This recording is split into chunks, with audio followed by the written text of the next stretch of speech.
The alleyway tore itself open to sound before the ground gave way, a thunder that was equal parts metal and soul.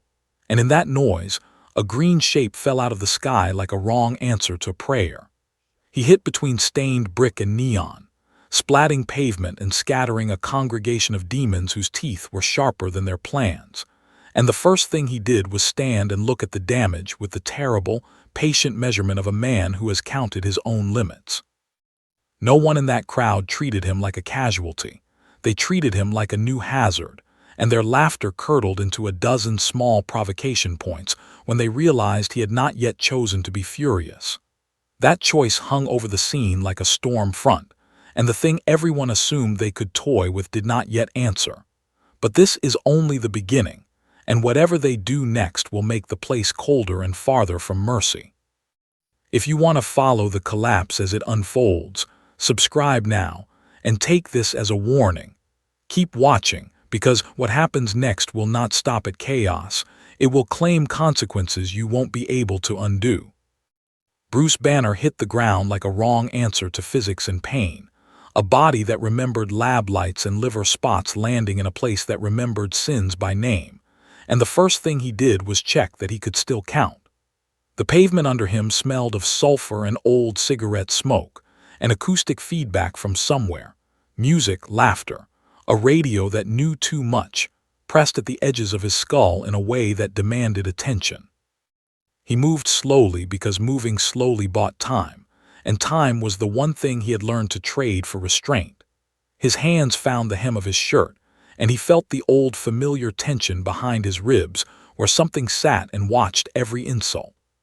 Around him, the neon of the Hazbin Hotel bled into a crowd that treated new arrivals like currency, and none of them expected mercy from a man who had fallen where mercy was a business plan.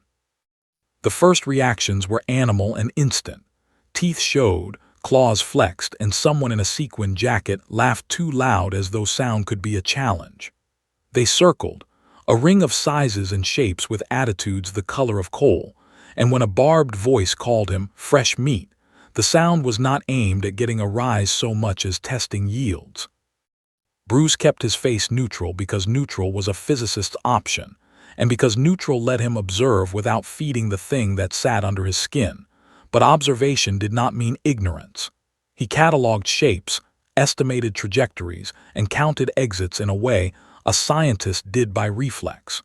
No one gave him the courtesy of assuming he was lost. They assumed he was an opportunity, and that assumption moved through the crowd like a current.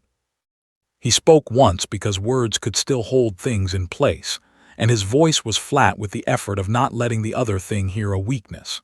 He said he did not want trouble and that he was looking for shelter, which in hell sounded like a naive request, and in his mouth was a bargaining chip. The words gave the closest thing to a pause they could. Some heads tilted, some laughs faded into curious murmurs, because kindness is unexpected even in the worst places. That pause mattered. It gave him time to breathe in measured cycles, and Banner's breathing in those first minutes was the only real anchor he had. That anchor loosened the longer he remained surrounded by people who took delight in gouging at people's edges for sport.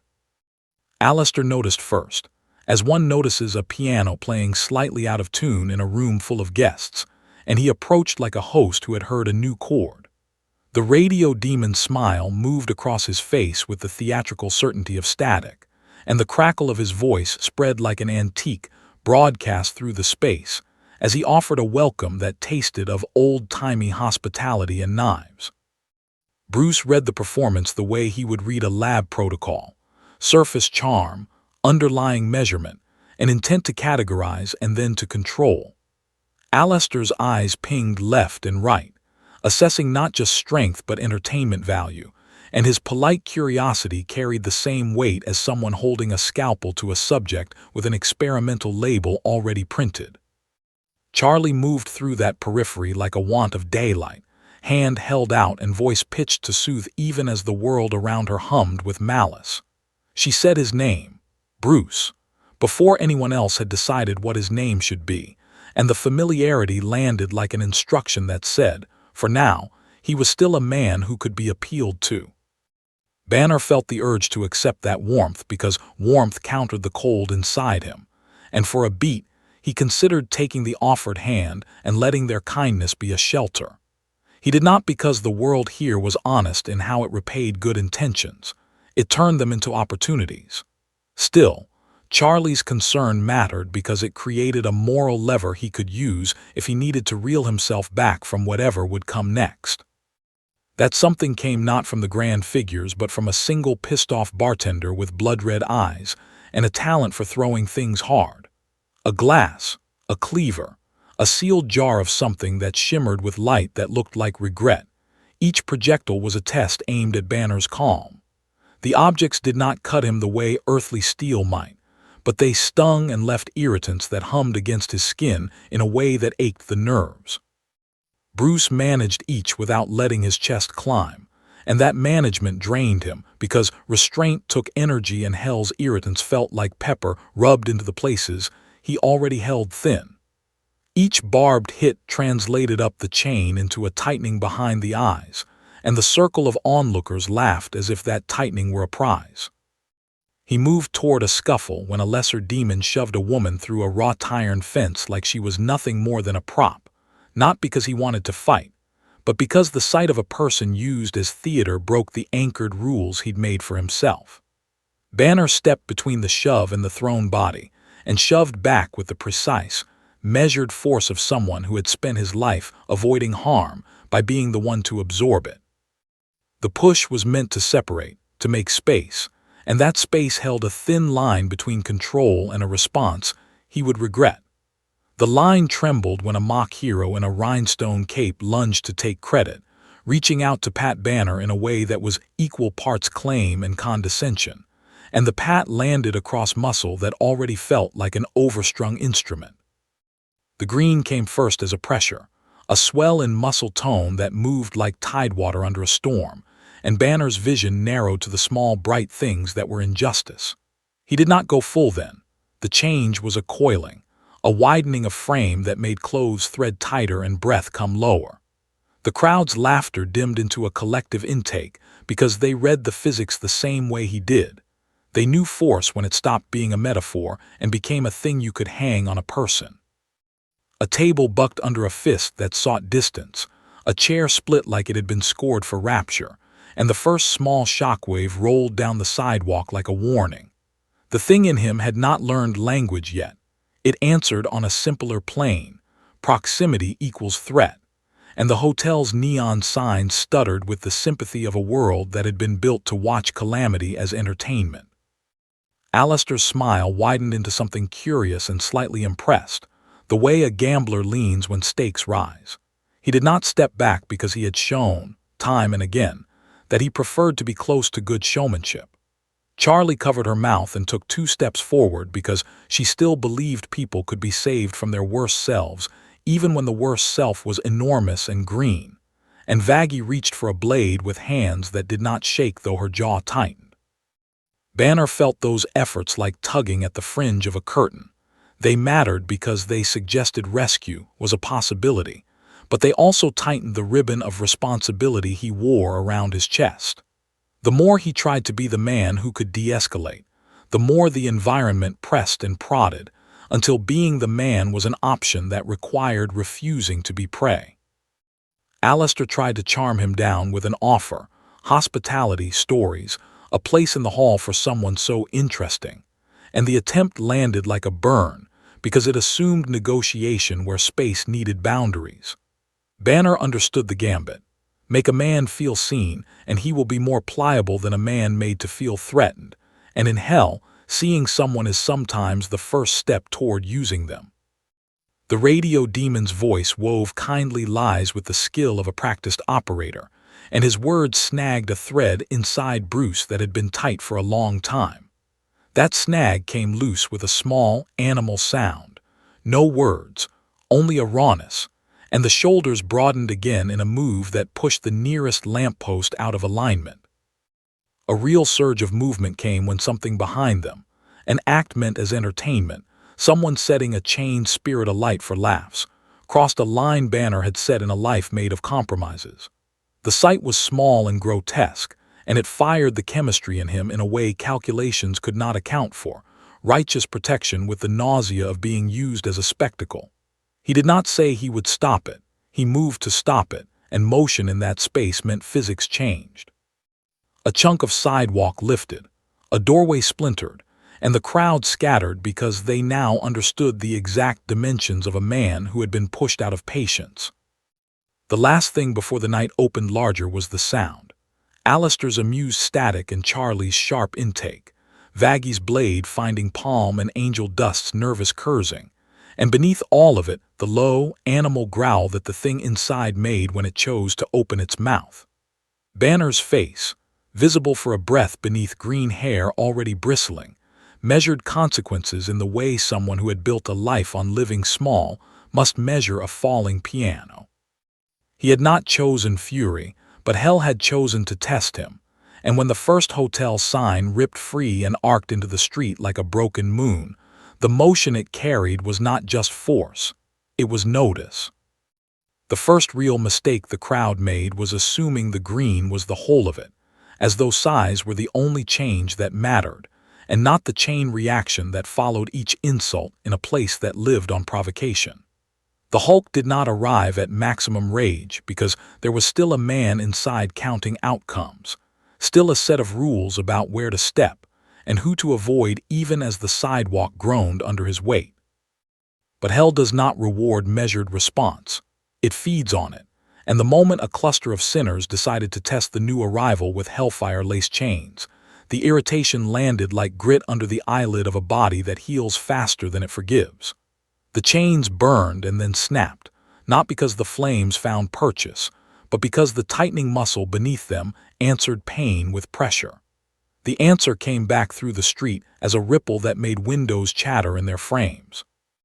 Alistair watched the escalation with the practiced patience of someone who enjoyed the shape of an unfolding problem, his smile curving wider as the environment began to betray its own fragility. He did not misread the physics. He knew immediately that each attempt to subdue would increase the output, and his curiosity shifted from entertainment to the mechanics of control.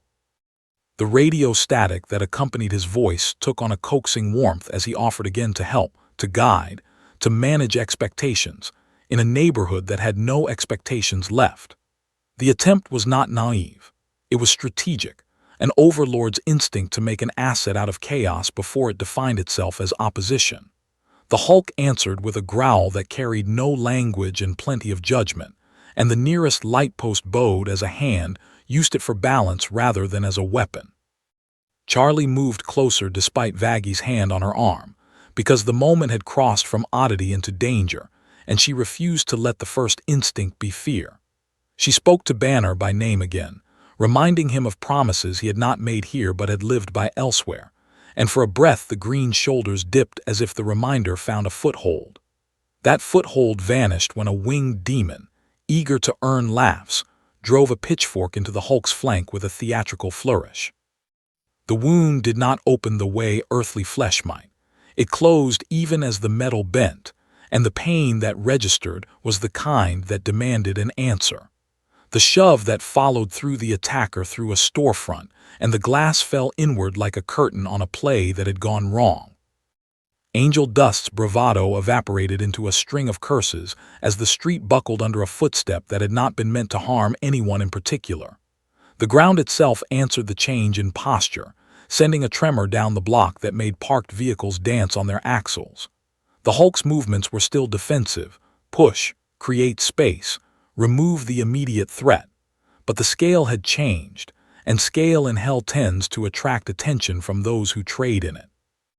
A trio of minor overlords arrived at the far end of the street, drawn by the noise and the possibility of a new bargaining chip, and their whispers moved like a current through the onlookers. They spoke of leverage and binding contracts, of souls that could be redirected if only the right terms were set. Alistair's eyes tracked that arrival with an interest that was no longer purely academic, because the presence of competitors turned curiosity into urgency. He stepped forward with a confidence that suggested he would prefer to broker the chaos rather than watch it be mismanaged, and the static in his voice deepened as he tried a different tack. He addressed the Hulk as though he were already a resident, offering sanctuary within the hotel's walls where harm might be minimized and tempers cooled.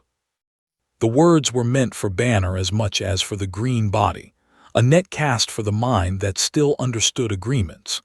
The attempt landed against a chest that had begun to rise with the rhythm of anger, and the only reply was the sound of concrete cracking under a grip that sought not to strike but to steady.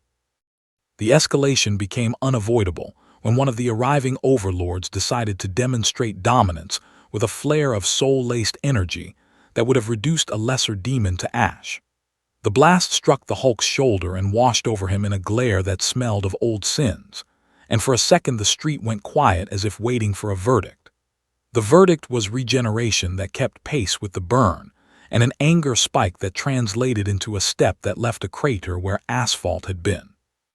The counter was not a calculated blow, but a backhand meant to remove proximity, and the Overlord's elegant coat vanished into the rubble of a collapsed awning.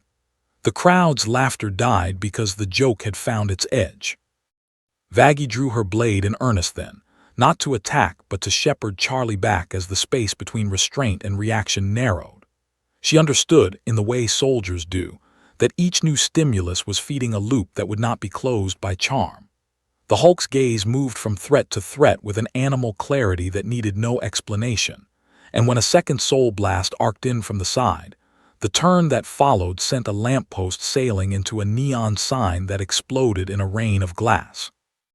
The shockwave rolled down the block and knocked a pair of loiterers off their feet, and the hotel's facade shuddered in sympathy.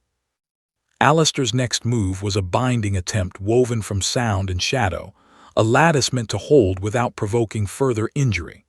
The tendrils found the Hulk's wrists and for a heartbeat held, and in that heartbeat the Overlord's smile returned to something like confidence. Then the muscles beneath swelled in answer to the irritation, and the lattice snapped like a promise under strain.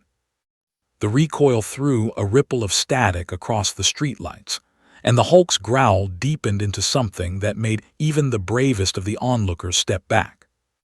Charlie tried again, her voice raised not in command but in appeal, and for a moment the green head turned as if to listen.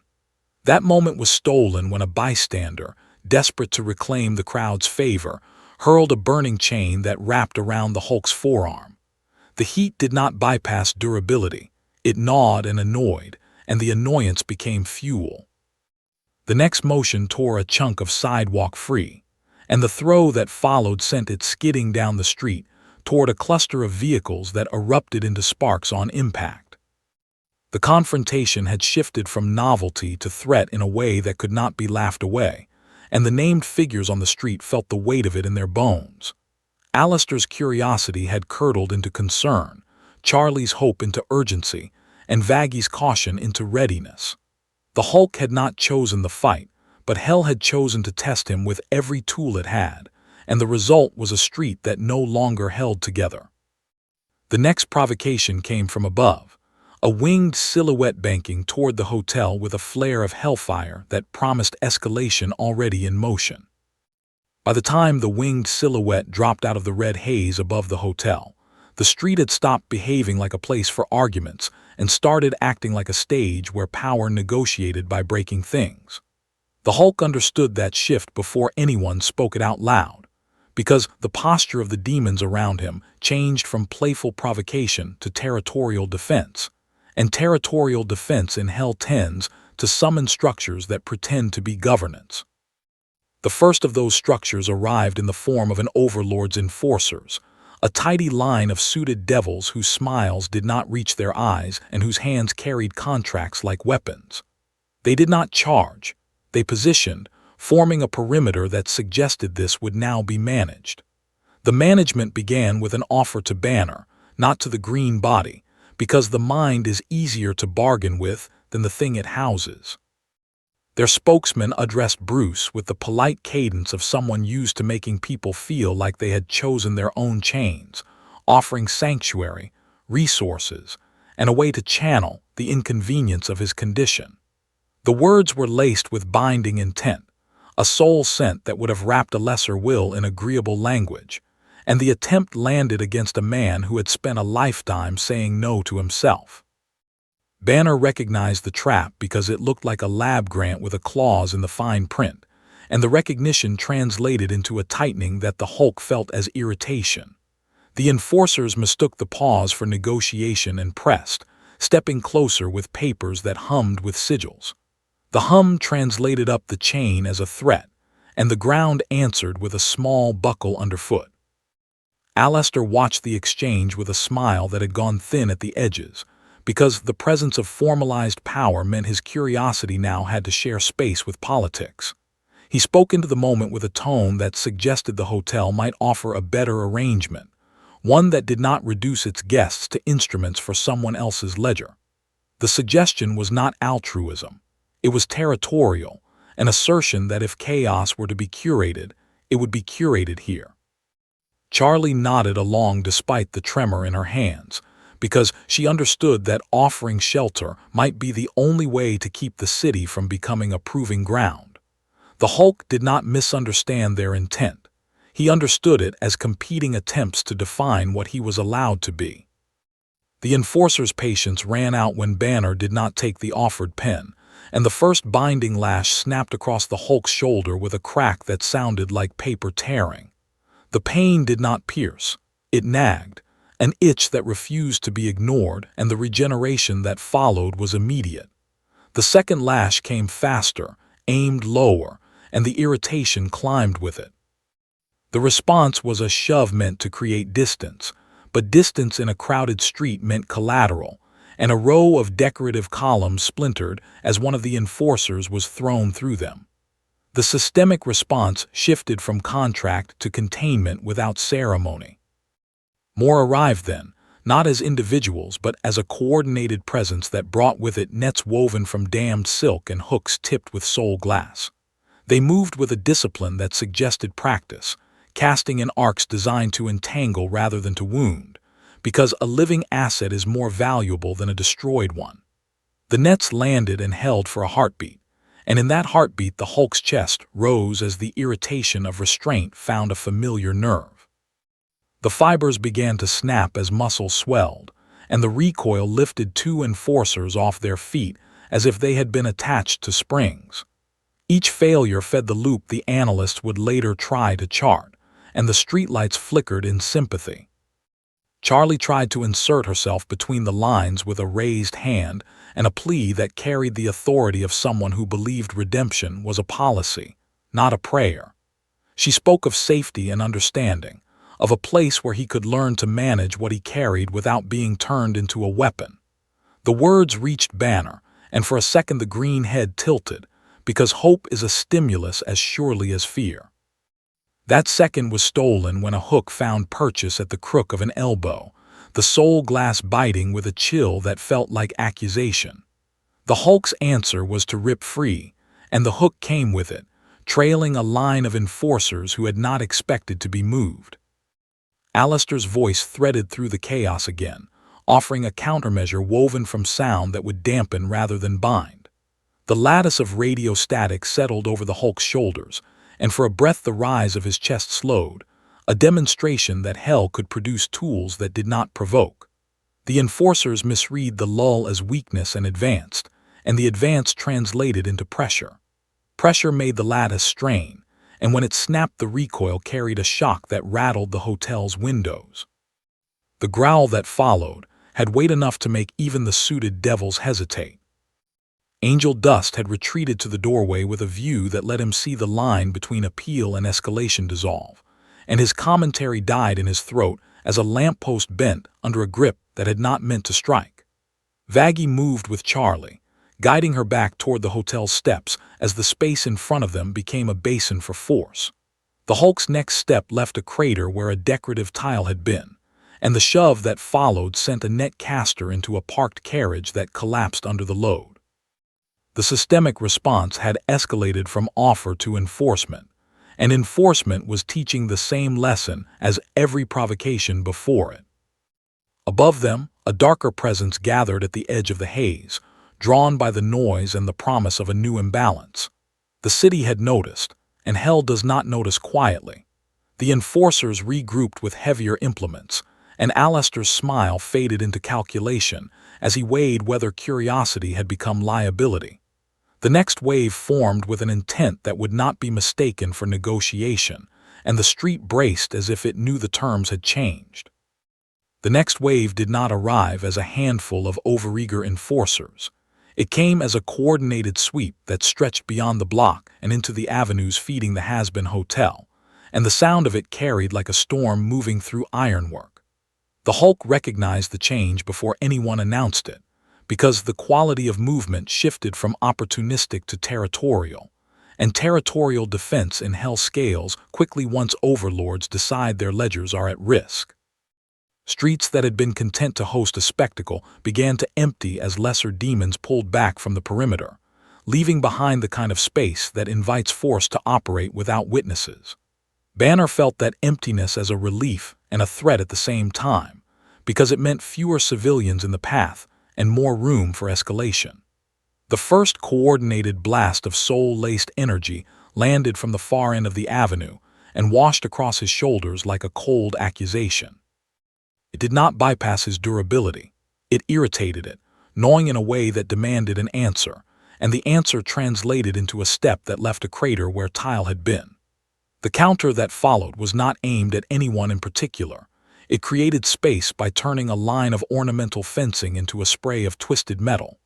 That space was immediately filled by a second formation, their nets humming with sigils meant to bind rather than burn, and the throw that followed landed across the Hulk's chest. The fibers held for a breath before the tightening beneath them made them sing, and the snap that came next lifted two casters off their feet as if they had been tied to a spring.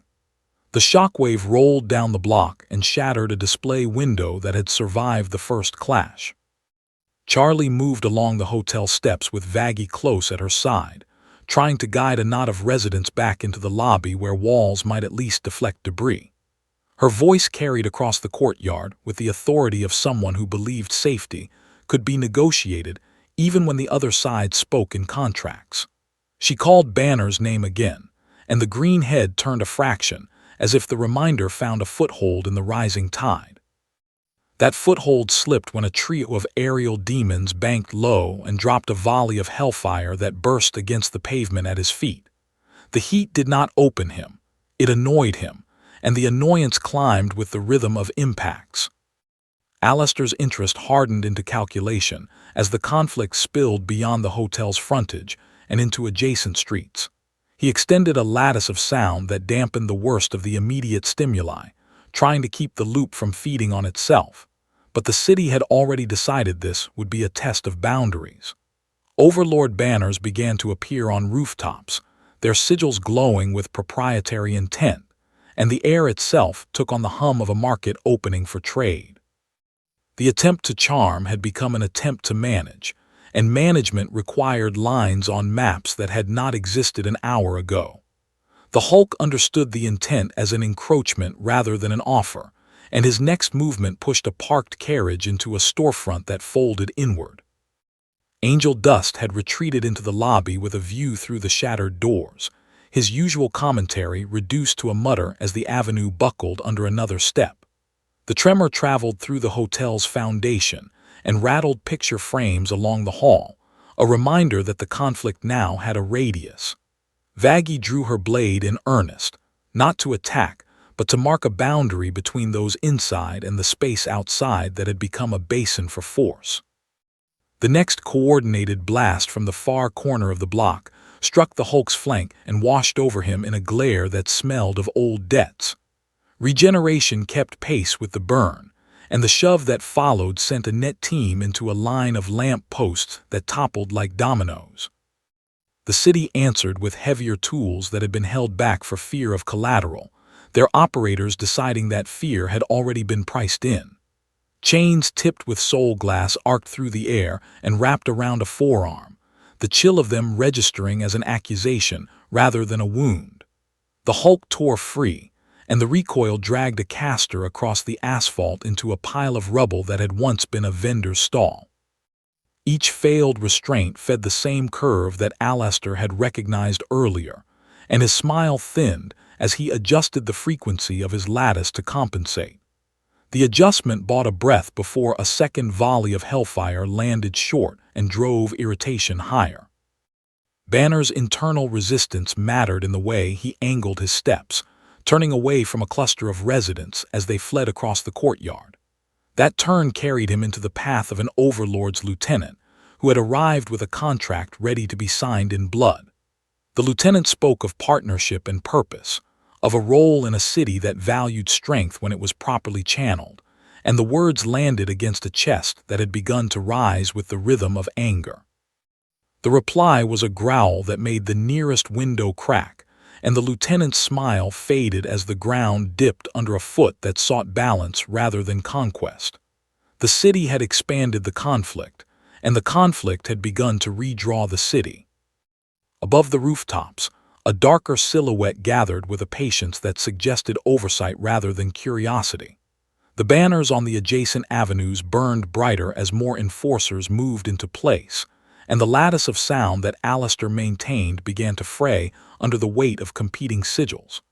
Charlie's plea reached Banner again in a tone that had lost none of its conviction, and for a second the green head inclined as if to listen. That second was stolen by a hook that found the crook of an elbow, and the rip that followed sent the hook and its caster skidding into a fountain that burst under impact. The next wave formed at the far end of the street with an intent that would not be mistaken for negotiation. What arrived next did not look like another Overlord's private security detail, or a handful of thrill-seekers hopping to earn laughs from a new spectacle. It looked like hell remembering it had armies. The street beyond the hotel cleared in a way that only happens when something organized decides to move, and the hum in the air shifted from market to muster as ranks formed with a discipline that had nothing to do with showmanship. The Hulk understood the difference immediately because the geometry of threat changed, lines tightening in arcs that suggested containment rather than harassment. Banner felt the calculation in the placement of bodies and sigils, and he recognized the intent to herd him toward a wider avenue where damage could be managed and recorded. The first volley from that formation landed in a pattern that forced his footing to adjust. The impacts did not pierce. They annoyed, a persistent pressure that translated up the chain into a tightening behind the eyes.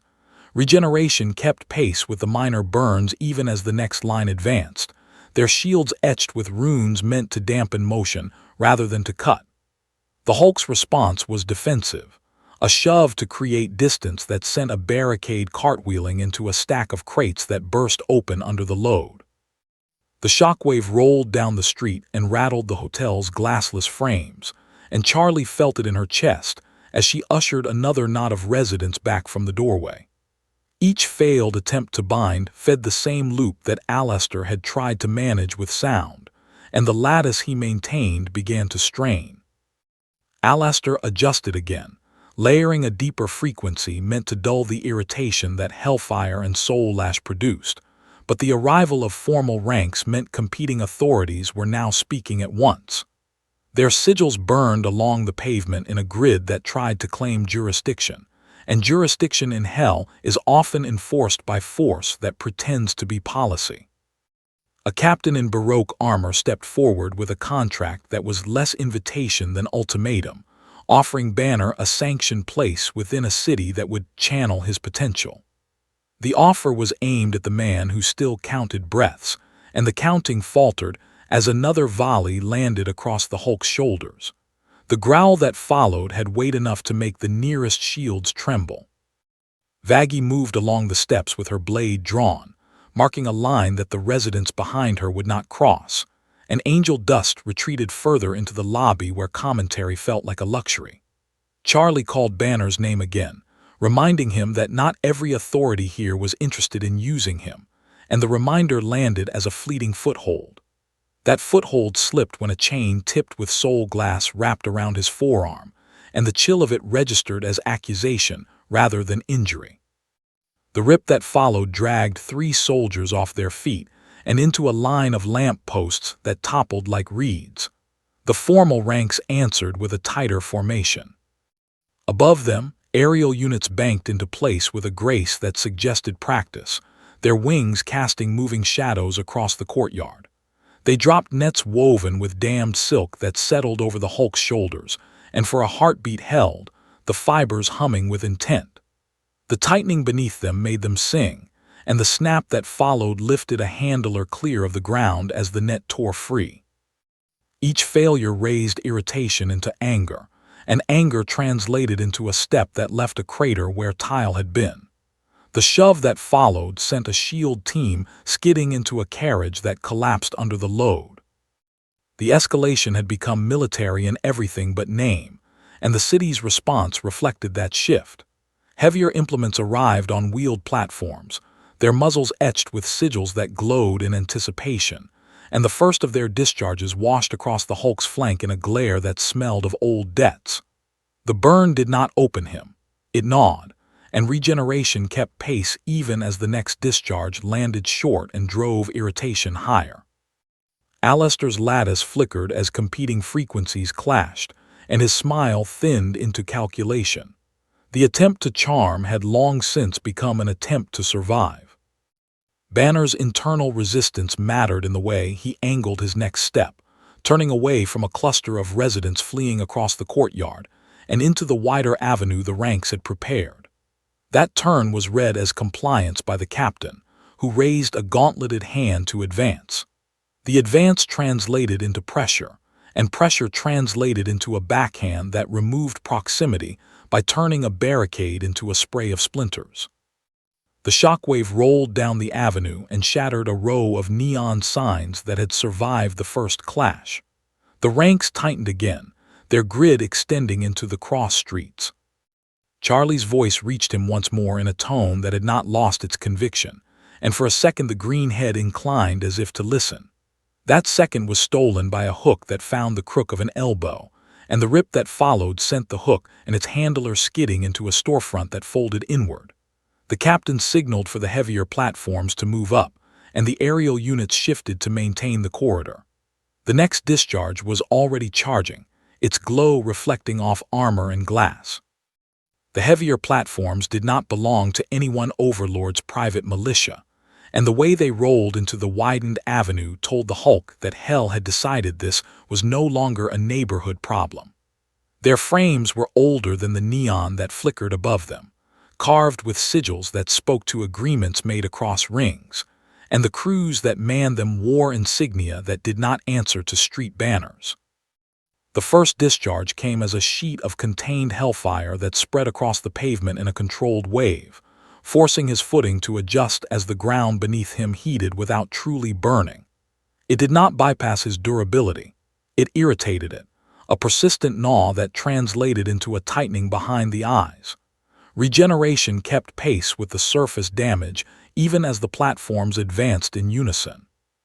Banner felt the scale of the response in the placement of those engines, because placement suggested oversight from beyond the block. The city was not improvising anymore. It was coordinating, and coordination in hell tends to pull in authorities that do not like to be seen until they must be obeyed. The next volley landed in a pattern that shepherded his steps toward a broader boulevard, and the boulevard's emptiness told him residents had already been moved. That movement was not kindness. It was preparation, a clearing of the field for tools that would not discriminate. The Hulk's next shove created space by turning a line of barricades into splinters that skittered down the lane. Alistair adjusted his lattice again, deepening the dampening frequency to counter the irritation of the platform's wash, but competing sigils now laced the air with claims that made any one authority fragile. His smile thinned into calculation as he watched the ranks of soldiers tighten behind the machines, their shields raised to catch recoil rather than to deflect blows. Charlie moved along the hotel's edge with Vaggie close at her side, ushering the last stragglers into the lobby as the boulevard became a corridor for force. Her voice carried Banner's name into the widening space, and for a heartbeat the green head turned, as if to accept the reminder that he was still a man who could choose where to step. The reminder slipped when a second sheet of hellfire landed short and drove irritation higher. Aerial units multiplied above the boulevard, their wings catching the glow of charging runes as they dropped heavier nets that hummed with damned silk and intent.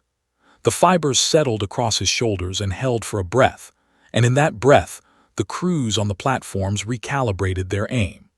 The tightening beneath the net made it sing, and the snap that followed lifted a handler clear of the ground as it tore free. Each failure fed the loop that the analysts would later try to chart, and the next step left a crater in poured stone. The shove that followed sent a SHIELD team into a storefront that collapsed under the load. Word of the conflict traveled beyond the ring with a speed that suggested interest from higher still, and the boulevard's far end darkened as another formation arrived with implements etched in older scripts. Their captain spoke with a cadence that assumed compliance, offering sanctioned status in exchange for cooperation that would keep the peace across districts. The offer was aimed at Banner, and Banner understood the cost of acceptance without needing to read the contract. The reply was a growl that made the nearest lamp flicker, and the platform's muzzles brightened in answer. Angel Dust watched from the lobby's shadow with a view that showed the line between appeal and escalation dissolving, and his usual commentary died in his throat as the ground trembled again. Vaggie marked the threshold with her blade, and Charlie tried once more to call him back to a choice that would not turn the boulevard into a trench. The next volley from the older formation washed across the Hulk's flank with a chill that felt like accusation rather than flame. Regeneration kept pace even as the irritation climbed into anger, and anger translated into a bound that carried him forward into the corridor they had prepared. The systemic response had become global in everything but name, drawing in tools and authorities that did not answer to any one hotel or banner. The boulevard's emptiness extended into cross streets where sigils burned to claim jurisdiction, and the platforms advanced with a discipline that suggested oversight from above the ring. Alistair's lattice flickered as he tried to hold a line between dampening and provocation, and his calculation shifted toward containment rather than curiosity. The next discharge was already charging, its glow reflecting off armor and glass as the aerial units shifted to maintain the corridor. The boulevard had been cleared so completely that even the ever-present background noise of hell seemed to have stepped back, leaving a corridor where force could negotiate without witnesses. The Hulk understood the intention before the platforms completed their alignment, because the way the ranks tightened along the sidewalks spoke to a plan that required space rather than spectacle. Banner felt the same calculation in the pattern of sigils burning across the stone, each one claiming jurisdiction that would justify the next escalation. The first coordinated discharge from the older formation did not burn. It pressed, a wave of contained irritation that translated into a tightening behind the eyes. Regeneration kept pace even as the platforms advanced a measured pace. Dominance arrived in the posture of the captain who stepped forward with a contract that did not pretend to be optional, offering sanctioned status in exchange for cooperation that would keep the peace across districts. The offer was aimed at the man who still counted breaths, and Banner recognized it as an attempt to make the Hulk into infrastructure. The answer was not language. It was a step that left a crater where the boulevard's paving had been set with care. The shove that followed created distance by turning a line of shield bearers into a tangle against a storefront that folded inward. The shockwave rattled the hotel's facade down the block, and Charlie felt it through the soles of her shoes. Resistance formed immediately as aerial units dropped heavier nets woven with damned silk that hummed with older intent. The fibers settled across the Hulk's shoulders, and for a heartbeat held, the crews on the platforms recalibrating their aim to exploit the lull. The tightening beneath the net made it sing, and the snap that followed lifted a handler clear of the ground as it tore free. Each failure fed the loop Alistair had tried to dampen, and his lattice flickered as competing sigils claimed the air. The next step left a print in stone, and the backhand that followed sent a barricade cartwheeling into a row of lamp posts that toppled like reeds. Charlie moved along the edge of the corridor with Vaggie close at her side, ushering the last of the residents into safer halls as the ranks tightened again. Her voice carried Banner's name across the emptiness, and for a moment the green head turned, as if to accept the reminder that choice still existed. That moment was stolen when a chain tipped with soul glass wrapped around a forearm, the chill of it registering as accusation rather than injury. The rip that followed dragged 3 soldiers off their feet and into a pile of rubble that had once been a vendor's stall. The platforms answered with a brighter charge. Alistair adjusted his lattice once more, deepening the dampening frequency to counter the irritation of the platform's wash, but the presence of older implements meant anyone authorities attempt to soothe would be contested. His smile had gone thin, calculation replacing curiosity as the boulevard became a proving ground. The next coordinated volley washed across the Hulk's flank in a glare that smelled of old debts, and the burn translated into anger that rose with the rhythm of impacts. Regeneration kept pace even as the irritation climbed, and the bound that followed carried him into the center of the corridor they had prepared. Angel Dust watched from the hotel's shadow with a view that showed the line between appeal and escalation dissolving, his usual bravado replaced by a mutter as the ground trembled again. Vaggie marked the threshold with her blade, and Charlie tried once more to call him back to a choice that would not turn the boulevard into a trench. The ranks advanced with a discipline that suggested oversight from beyond the ring, and the aerial units shifted to maintain the corridor. The next discharge was already charging, its glow reflecting off armor and glass. Dominance met resistance in the way the Hulk angled his steps away from a cluster of responders who had ventured too close, Banner's influence guiding motion even as anger climbed. The shove that followed was meant to create space, but space in a corridor meant collateral, and a neon marquee tore free and arced into the street like a broken moon. The shockwave rolled down the boulevard and shattered a row of windows that had survived the first clash. The captain signaled for the older implements to move up, and the ranks tightened to catch recoil. Above the rooftops, a darker silhouette gathered with a patience that suggested oversight rather than curiosity. The sigils along the cross streets burned brighter as more units moved into place, and Alistair's lattice began to fray under the weight of competing claims.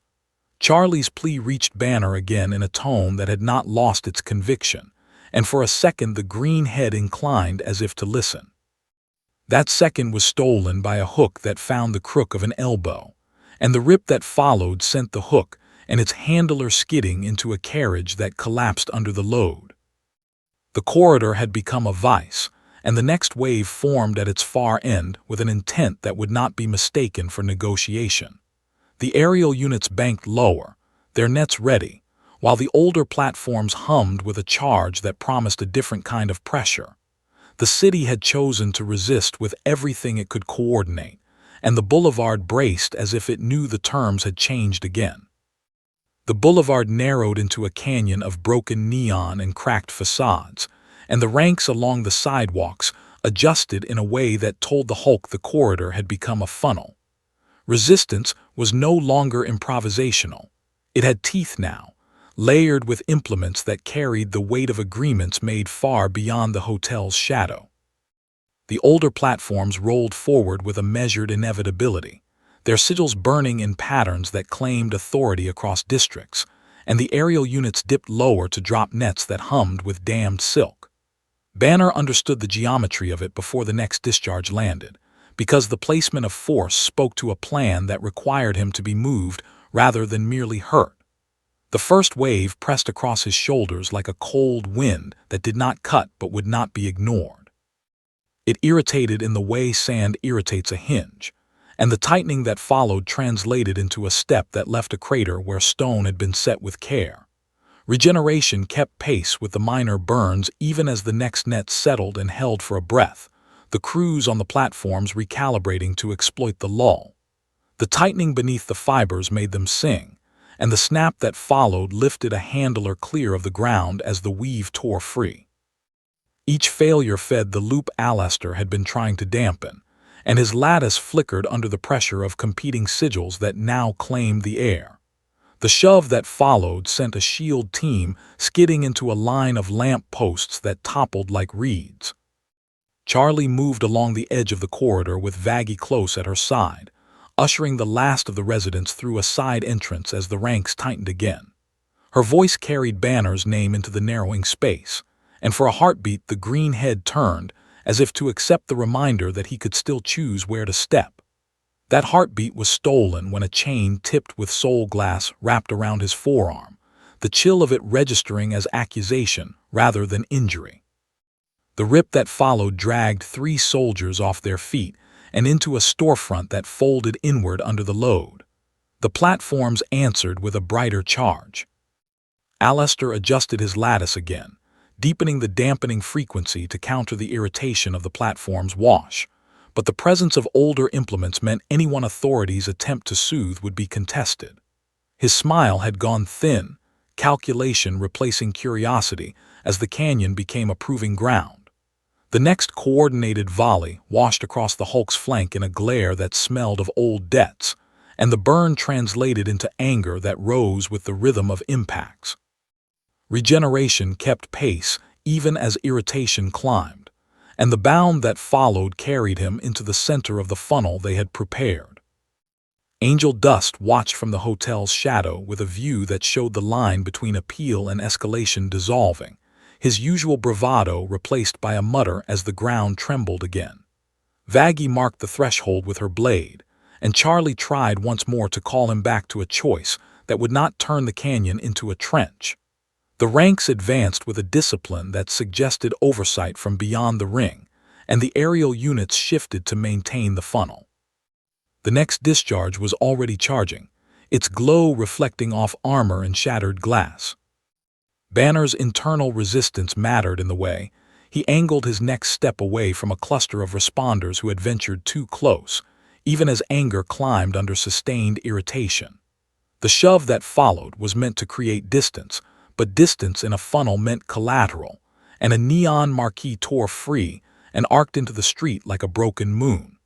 The shockwave rolled down the canyon and shattered a row of windows that had survived the first clashes. The captain signaled for the older implements to move up, and the ranks tightened to catch recoil. Above the rooftops, a darker silhouette gathered with a patience that suggested oversight rather than curiosity, and the sigils along the cross streets burned brighter as more units moved into place. Alistair's lattice began to fray under the weight of competing claims, and Charlie's plea reached Banner again in a tone that had not lost its conviction. For a second the green head inclined as if to listen, and that second was stolen by a hook that found the crook of an elbow. The rip that followed sent the hook and its handler skidding into a carriage that collapsed under the load. The funnel had become a vice, and the next wave formed at its far end with an intent that would not be mistaken for negotiation. The aerial units banked lower, their nets ready, while the older platforms hummed with a charge that promised a different kind of pressure.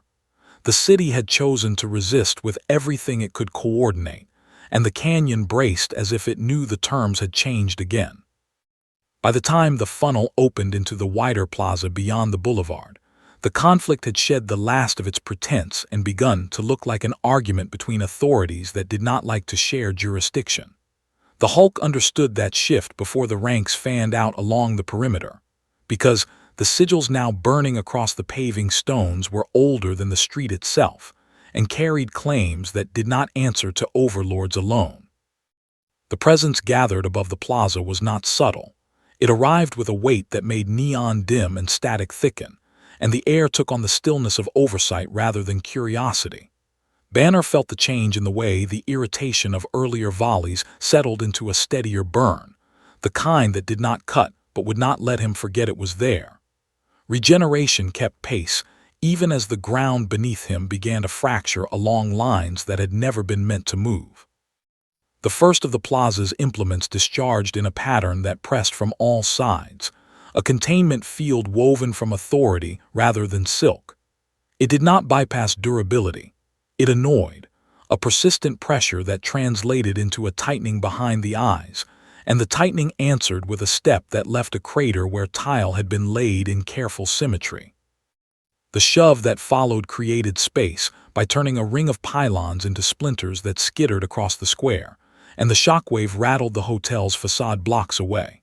Aerial units dipped to drop heavier nets that hummed with older intent, and for a breath they held, the crews recalibrating to exploit the lull. The tightening beneath the weave made it sing, and the snap that followed lifted a handler clear of the ground as the fibers tore free. Alistair watched from the plaza's edge with a smile that had gone almost entirely thin, calculation replacing the earlier delight, as the scale climbed beyond his preferred games. He extended a lattice of sound that tried to dampen the steady burn, but the presence above answered with a counterhum that made any one authority fragile. Charlie moved along the hotel's threshold with Vaggie at her side, her voice carrying Banner's name across the widening space, as if a reminder might anchor choice in the rising tide. The green head turned a fraction, acknowledging the call, before a chain tipped with soul glass wrapped around a forearm, and the chill of it registered as accusation. The rip that followed dragged 3 soldiers into a line of statues that toppled under the load. Angel Dust had retreated deeper into the lobby, his view framed by shattered glass as the plaza buckled under another step. The tremor traveled through the hotel's foundation and rattled the hallways, a reminder that the conflict now had a radius measured in districts. The next coordinated volley washed across the Hulk's flank in a glare that smelled of old debts, and the burn translated into anger that rose with the rhythm of impacts. Regeneration kept pace even as irritation climbed, and the bound that followed carried him into the center of the square they had prepared. The shove that came next sent a shield team skidding into a fountain that burst under impact. The darker silhouette above resolved into a presence that did not need to introduce itself, and the plaza's older sigils brightened as if in deference. Its voice did not shout, it settled, offering a sanctioned role in a city that valued strength when it was properly channeled. The offer was aimed at Banner, and Banner understood the cost without reading any contract that might follow. The reply was a growl that made the nearest lamp flicker, and the containment field tightened in answer. The ground dipped under a foot that sought balance rather than conquest. Charlie tried again, her tone unbroken despite the pressure, and for a second the green head inclined as if to listen. That second was stolen when a hook found the crook of an elbow, and the rip that followed sent the hook and its handler into a bank of columns that collapsed in a spray of dust. The field answered with a brighter pulse, and the plaza's paving stones lifted as if the city were taking a breath. Alistair's lattice frayed under the competing hum, and his calculation shifted toward survival rather than management. The conflict had climbed into a tier where each solution created a new problem, and the ranks along the perimeter adjusted to catch recoil that would not be contained by contracts. Aerial units banked lower, their nets ready, while the older implements hummed with a charge that promised a different kind of pressure. Banner angled his next step away from a cluster of responders who had ventured too close, even as anger climbed under sustained irritation. The shove that followed was meant to create distance, but distance in a plaza meant collateral, and a statue tore free from its base and arced into the street beyond. Above them, the presence gathered more weight, and the sigils along the cross streets burned brighter as more units moved into place. Charlie's plea reached Banner again in a tone that had not lost its conviction, and for a moment the green head inclined as if to accept the reminder that choice still existed. The next pulse from the containment field landed with a steadier pressure, and the ground beneath them began to fracture in earnest. The plaza did not fail all at once. It gave way in sections, each fracture answering the last pulse from the containment field with a groan that traveled through the city's bones. The Hulk understood the trajectory before the paving stones lifted, because the presence above had shifted from negotiation to enforcement, and enforcement in hell rarely stops at the thing it targets. Banner felt the steady burn settle into something sharper as the next coordinated volley pressed from all sides, irritation translating into a tightening that demanded motion. Regeneration kept pace with the surface damage, even as a line of older sigils along the square's edge flared brighter than before. The next step left a deeper print where tile had been, and the shock that followed rattled the hotel's facade blocks away. Charlie moved along the threshold with Vaggie close at her side, pulling a pair of residents back from the steps as the ground dipped. Her voice carried Banner's name across the widening gap, and for a heartbeat the green head turned as if the reminder found purchase. That heartbeat vanished when a hook tipped with soul glass found the crook of an elbow, the chill of it registering as accusation rather than injury.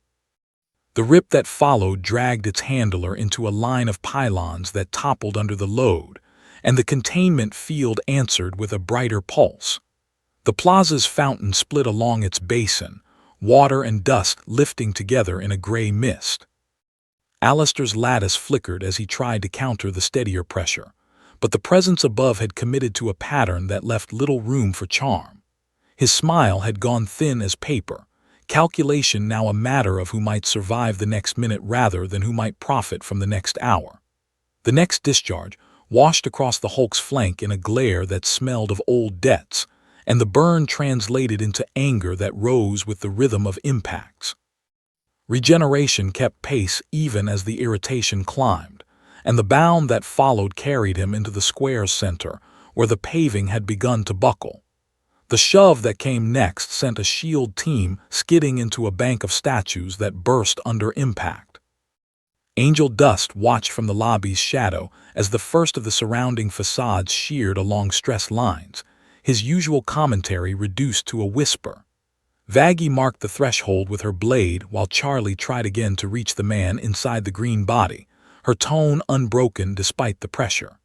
The presence above spoke once more, offering sanctioned status that would preserve what could be preserved if cooperation followed. Banner understood the cost without reading any contract, and the reply was a growl that made the nearest lamp gutter. The containment field tightened in answer. Aerial units dropped heavier nets that hummed with older intent, and for a breath they held as crews recalibrated to exploit the lull. The tightening beneath the weave made it sing, and the snap that followed lifted a handler clear of the ground as the fibers tore free. Each failure fed the loop that Alistair had tried to dampen, and the plaza's fractures widened into gaps that swallowed a line of decorative fencing. The next coordinated pulse landed short, the concussive wave pushing both combatants toward a row of support columns that had held the hotel's outer canopy for decades. The canopy did not hold under the combined stress. It peeled away in a cascade of steel and glass that rained across the steps. Charlie shouted as a beam came down where residents had stood moments before, and Vaggie hauled her back behind a concrete divider as dust filled the air. The loss was immediate and visible, not a number on a ledger but a section of sanctuary torn open. The Hulk's next step landed in the rubble, and the shock rolled through the lobby where Angel Dust braced against a wall that had begun to crack. Banner's internal resistance mattered in the way. He angled his movement away from the doorway even as anger climbed under sustained irritation. The shove that followed created space by turning a fallen column into a spray of fragments that skittered across the plaza. The presence above adjusted the field in response, and the older sigils along the square's edge burned hotter as more units moved into place. The next pulse landed with a steadier pressure that made the ground lurch. The hotel's sign tore free from its moorings and arced into the street beyond, and the corridor that had once offered refuge now opened to a sky that had grown darker with oversight. Charlie's plea reached Banner again in a tone that had not lost its conviction, and for a second the green head inclined as if to listen. That second was stolen by another discharge that drove irritation higher, and the ground beneath them began to fracture in earnest along a line that ran straight toward the hotel's foundation. The fracture that ran toward the hotel's foundation did not stop at the steps. It threaded beneath the lobby like a crack through ice, and the tremor that followed made the chandeliers swing in a way they never had during any riot. The Hulk understood the path of failure before the masonry gave, because the containment field above had shifted its pressure to a line that would separate sanctuary from street. Banner felt the steady burn settle into something sharper as another coordinated pulse pressed from all sides, irritation translating into a tightening that demanded motion. Regeneration kept pace with the surface damage, even as the next step left a deeper print in broken tile. The shock that followed rattled picture frames down the hall. Charlie's voice carried through dust as she pulled two residents away from the widening crack, Vaggie close at her side with a blade drawn to mark a boundary that had already been crossed. The green head turned when she called Banner's name, acknowledging the appeal even as the canopy outside finished its collapse. That acknowledgement lasted a breath before a chain tipped with soul glass wrapped around his forearm, the chill of it registering as accusation rather than injury. The rip that followed dragged its handler into a column that burst under the load, and the containment field answered with a brighter pulse. The lobby's floor buckled along the seam. Alistair's lattice flickered as he tried to counter the steadier pressure, but the presence above had committed to enforcement that left little room for charm. His smile had gone thin as calculation gave way to triage, and the next discharge washed across the Hulk's flank in a glare that smelled of old debts. The burn translated into anger that rose with the rhythm of impacts, and the bound that followed carried him into the doorway where the foundation had begun to fail. The shove that came next sent a SHIELD team skidding into a reception desk that collapsed into splinters. Angel Dust stumbled back as a section of the ceiling gave way, his usual bravado replaced by a curse that cut through the noise. Vaggie hauled Charlie behind a load-bearing pillar as dust filled the air, and the crack widened into a gap that swallowed the edge of a rug. The presence above spoke once more, offering sanctioned status that would preserve what could be preserved if cooperation followed, and Banner understood the cost without reading any contract. The reply was a growl that made the nearest lamp gutter. The containment field tightened in answer. Aerial units dropped heavier nets that hummed with older intent, and for a breath they held as crews recalibrated to exploit the lull. The tightening beneath the weave made it sing, and the snap that followed lifted a handler clear of the ground as the fibers tore free. Each failure fed the loop that Alistair had tried to dampen, and the fracture beneath the lobby widened into a trench that split the room in two.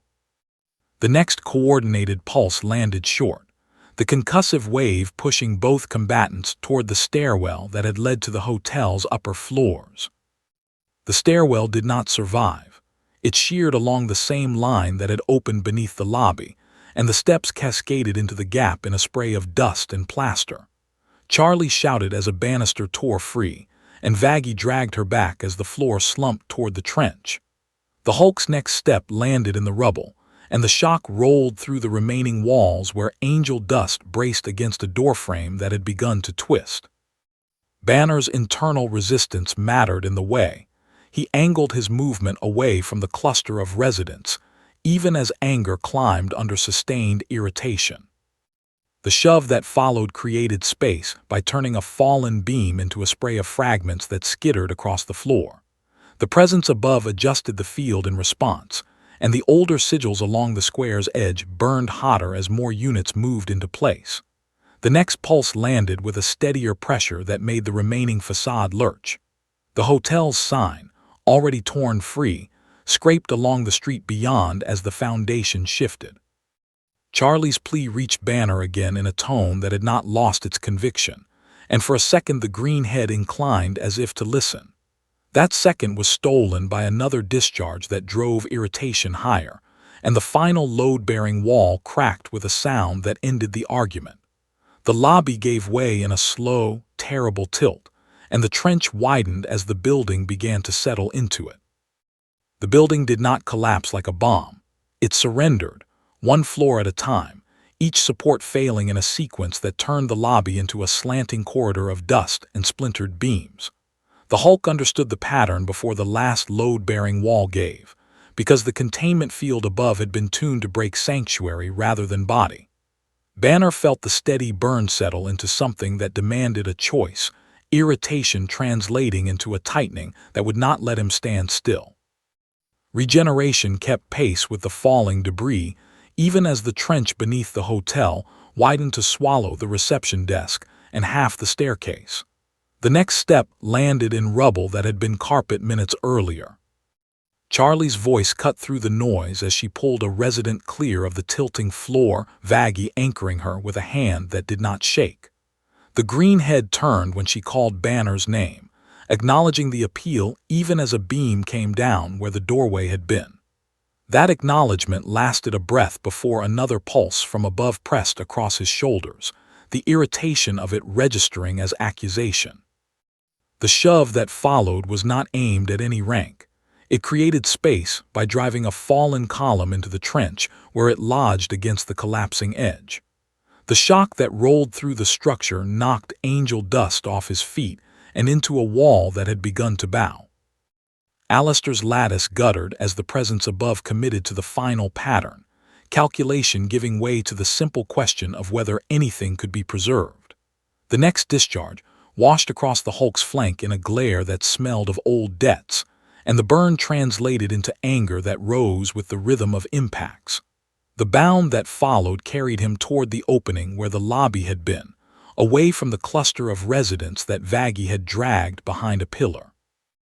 Banner's internal resistance mattered in that angle, a refusal to let motion turn into harm even as anger climbed under sustained pressure.